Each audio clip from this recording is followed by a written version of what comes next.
ಸದಾನಂದಗೌಡರು ನೆಪ ಮಾತ್ರಕ್ಕೆ ಮುಖ್ಯಮಂತ್ರಿಗಳಾಗಿದ್ದಾರೆ. ಅಧಿಕಾರ ಮಾತ್ರ ಯಡಿಯೂರಪ್ಪ ಕೈಯಲ್ಲೇ ಇದೆ ಅಂತ ಸಂಘ ಪರಿವಾರದ ಹಿರಿಯ ನಾಯಕ ರಾಮ್ ಭಟ್ ಟೀಕಿಸಿದ್ದಾರೆ. ಪುತ್ತೂರಿನ ತಮ್ಮ ನಿವಾಸದಲ್ಲಿ ಸುವರ್ಣ ನ್ಯೂಸ್ನೊಂದಿಗೆ ಮಾತನಾಡಿದ ಅವರು, ಸೈದ್ಧಾಂತಿಕ ಮೌಲ್ಯ ಹಾಗೂ ಶಿಸ್ತಿನ ಪಕ್ಷ ಅಂತ ಹೆಸರುಗಳಿಸಿದ್ದ ಬಿಜೆಪಿಯಲ್ಲಿ ಸಿಎಂ ಆಯ್ಕೆಗೆ ಮತದಾನ ನಡೆದಿದ್ದು ದುರದೃಷ್ಟಕರ ಎಂದರು. ಈ ಚುನಾವಣೆಯ ನಾನು 6 ತಿಂಗಳಂತ ನಾನು ಬರ್ತೇನೆ ಅಂತ ಹೇಳಬೇಕಾದ್ರೆ ಹಾಗೆ ಉಳಿದ ಅವಧಿಯಲ್ಲಿ ಅಂತ ಕತೆ ಅಂತದ್ದು. ಈಗ ಇವರನ್ನು ತಂದು ಕೂರಿಸಿದಾರಲ್ಲ ಯಡಿಯೂರಪ್ಪನವರೇ, ಅವ್ರು ಹೇಳ್ತಾರೆ 6 ತಿಂಗಳಿಂದ ನಾನು ಬರ್ತೇನೆ ಅಂತೇಳಿ. ಮತ್ತು ಇವರೆಂತ ಮಾಡಲಿಕ್ಕೆ ಉಂಟಿಲ್ಲ 6 ತಿಂಗಳಲ್ಲಿ? ಒಂದು ಮಾತು ನಾನು ಇಲ್ಲಿ ಸ್ಪಷ್ಟವಾಗಿ ಹೇಳ್ತೇನೆ.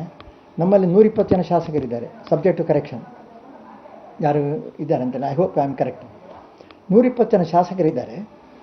ಹಾಗಿದ್ರೆ ಇದರಲ್ಲಿ ಒಬ್ಬನು ಸಿಕ್ಕಲಿಲ್ವಾ ಮುಖ್ಯಮಂತ್ರಿ ಆಗಲಿಕ್ಕೆ? ನಾನು ಹೇಳ್ತೇನೆ, ಇದು ಅಪಮಾನ ಶಾಸಕರಿಗೆ. ಒಬ್ಬರು ಲೋಕಸಭೆ ಮೆಂಬರನ್ನು ಮಾಡಬೇಕಂತ ಅನಿವಾರ್ಯತೆ ಬಂತಲ್ಲ. ನಾನು ಈಗ ನೀವು ಆಲೋಚನೆ ಮಾಡಿ, ಯಾರನ್ನು ಮಾಡಬೇಕಿತ್ತು? ಇರುವಂಥ ಶಾಸಕರಲ್ಲೇ ಒಬ್ಬರನ್ನು ಮಾಡಬೇಕಾ ಬೇಡ? ಅದನ್ನು ಬಿಟ್ಟು ಒಬ್ಬ MP ಯನ್ನು ಅವರು ಇದರಲ್ಲಿ ರಾಜ್ಯದ ಮುಖ್ಯಮಂತ್ರಿ ಮಾಡುವಂಥದ್ದು ನಿಮ್ಮಲ್ಲಿ ಯಾರೂ ಯೋಗ್ಯರಿಲ್ಲ ಅಂತ ಹೇಳುವಂಥ ಒಂದು ತೀರ್ಮಾನ ಅಲ್ವದು? Very sad development.